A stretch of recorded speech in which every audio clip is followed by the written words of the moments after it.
El monasterio de San Salvador de Leyre es uno de los conjuntos monásticos más importantes de España por su relevancia histórica y arquitectónica. El monasterio se ubica en el nordeste de la Comunidad Foral de Navarra, cerca del límite con Aragón. Existen noticias documentadas sobre Leyre ya en el siglo IX. El monasterio tuvo una gran relevancia en la historia del reino de Pamplona-Nájera y posteriormente en el de Navarra, así como en la Reconquista. En él está ubicado el panteón en el que yacen los primeros monarcas del reino de Pamplona. Leyre fue fundado como un monasterio benedictino. En la actualidad, el conjunto monástico pertenece a la Comunidad Foral de Navarra, que lo ha cedido a los primitivos moradores, la orden benedictina, para su cuidado y funcionamiento. Dos son los elementos más relevantes del monasterio: su privilegiada situación y las construcciones que lo componen, al ser alguna de ellas los ejemplares del románico más antiguo de Navarra. La cripta del monasterio fue construida para nivelar el terreno donde se alzaría la iglesia y servir como cimiento a la misma. Es de forma cuadrada, siguiendo la forma de la cabecera del templo, por lo que dispone de 3 ábsides circulares y 4 naves iguales cubiertas por bóvedas de cañón. Junto a la cripta está el túnel de San Virila.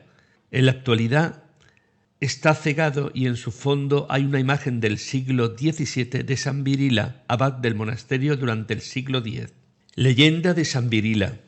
En el año 928 era abad del monasterio San Virila, a quien, estando en Maitines, le comenzaron a entrar dudas sobre la eternidad. Entonces escuchó la dulce música de un pájaro y salió en su busca. Perdido en los bosques de la sierra, encontró refugio junto a una fuente y descansó en el cantar del pájaro. Terminó el eterno canto y regresó al monasterio, donde a nadie conoció y nadie daba fe de él. Dijo ser abad y lo tomaron por loco, hasta que alguien recordó el extraño suceso de quien de Maitines se ausentó y no regresó. Comprendieron quién era y de qué lejano tiempo venía. San Virila despertó de sus dudas y vino a ver qué es lo que a él le había parecido un instante de paz resultaron ser años de ausencia.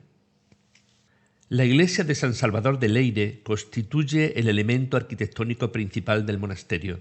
Mantiene partes de la construcción románica del siglo XI al siglo XII, como la cripta, los ábsides, la torre, la nave principal y el pórtico, conocido como porta especiosa, sobre las que se superponen elementos posteriores, como la bóveda gótica, el panteón de los reyes de Pamplona y una pequeña capilla también gótica que data de los siglos XIV y XV. Entre la imaginería destacan la imagen de Santa María de Leyre, una talla de un Cristo muerto en la cruz del siglo XIV, y el retablo de Santa Nunilo y Santa Alodia del siglo XVII. La cabecera está construida sobre la cripta y fue consagrada en 1057. Se trata de la construcción románica más antigua de Navarra que se conserva en la actualidad y una de las primeras de España.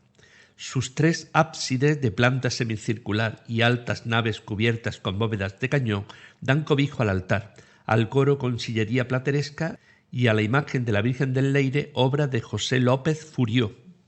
En su muro norte, en un hueco cerrado por una verja de hierro del siglo XIV, se ubica el mausoleo de los reyes del reino de Pamplona. A su lado, un Cristo muerto en la cruz del siglo XVII. En el muro sur se abren 2 ventanales con columnas adosadas y capiteles decorados. Por este muro se accede a la capilla con bóveda gótica del siglo XV y en el que se halla un retablo renacentista del siglo XVII dedicado a las santas Alodia en Nunilo. El acceso a esta capilla se realiza a través de una portada románica del siglo XII en la que destaca en su tímpano un crestón jacobeo. La porta especiosa, la puerta preciosa, es el pórtico que se construyó durante la primera ampliación de la iglesia original en el siglo XII. En ella hay constancia por el tema de uno de los capiteles en el que aparecen 2 aves con los cuellos entrelazados picándose las patas, de que trabajó el maestro Esteban, autor de la puerta de las platerías de la Catedral de Santiago de Compostela. La porta especiosa está formada por 3 partes diferenciadas: el tímpano, las arquivoltas y columnas y el friso. El tímpano. El tímpano circular situado sobre las puertas contiene 6 figuras. La central y más importante es el Salvador, arquivoltas y columnas.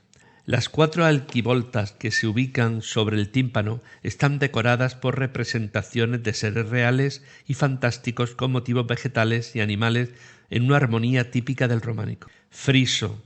Por encima de las arquivoltas se encuentra el friso. En él se representan escenas y personajes bíblicos.